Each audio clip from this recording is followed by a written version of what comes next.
Hello, everyone. Professor Kurzlik here. So, over the past several weeks, including last night in his nationally televised address, Donald Trump and his administration have argued that the world should be less concerned about the Straits of Hormuz being closed because the United States produces so much oil, so much energy that countries should just buy oil and gasoline from the United States. Trump argues that the United States doesn't even really matter. It doesn't even really matter to U.S. citizens that the straits are closed because we are experiencing record production here in the U.S.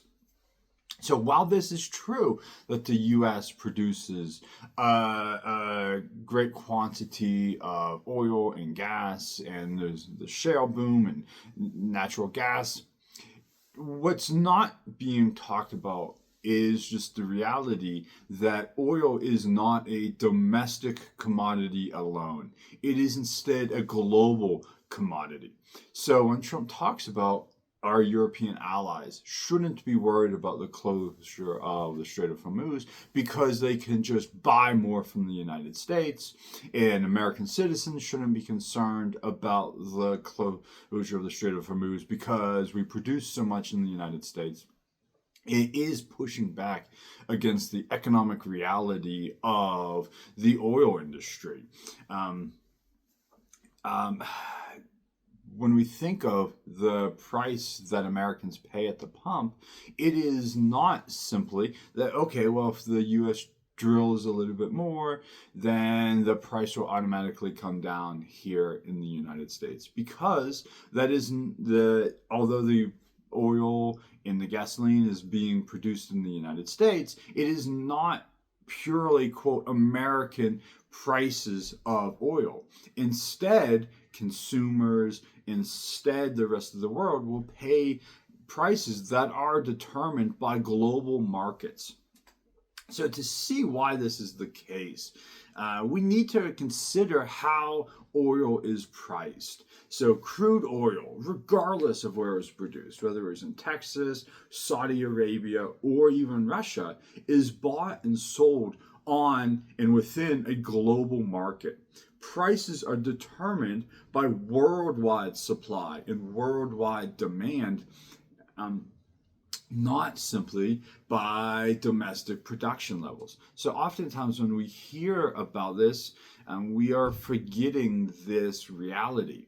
So, in the long term, the US could produce even more, but that takes a while. It's not something you can just simply start overnight and all of a sudden all of this great increased quantity of supply is on the market.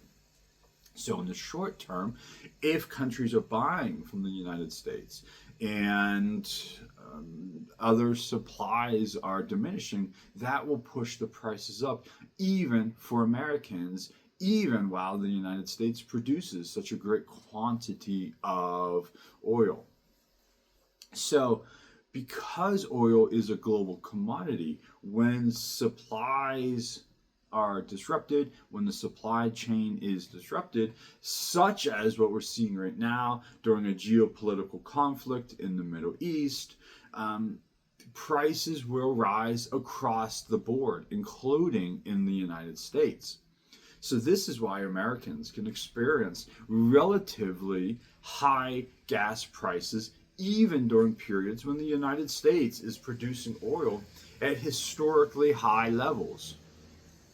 Now, there are some policy implications of encouraging other countries to purchase more oil. At first glance, this appears beneficial to the United States. Increased demand for U.S. energy can support domestic producers, generates economic activity, and strengthen the United States' position in global energy markets. But from the perspective of the American consumers, and we know we're living in an election cycle. We know the 2026 midterm elections are coming up, where we know politicians are looking at numbers and polling numbers and thinking about how the war in Iran is going to impact these elections. So when we think about the perspective of the American consumer, the effect is they will be affected. As U.S. oil is exported, it becomes more deeply integrated into global demand. American consumers are no longer relying primarily simply on domestic supply. Instead, they are competing with buyers from around the world. And when global demand is strong, because maybe supplies from the Middle East are diminished, that competition places upward pressure on prices, and consumers pay more. So, again, in an election year, and it's pushing gas prices higher, this can have real world electoral ramifications. Something that we're starting to hear some about, but we're hearing less about how oil and gas are global commodities. That if countries continue to demand oil the way they are and supply is diminished, this pushes prices up, even if the United States is a leading producer of commodities. So this leads to an important takeaway that we have to consider. Increasing U.S. production does not guarantee that lower gasoline prices for Americans, especially not in the short run.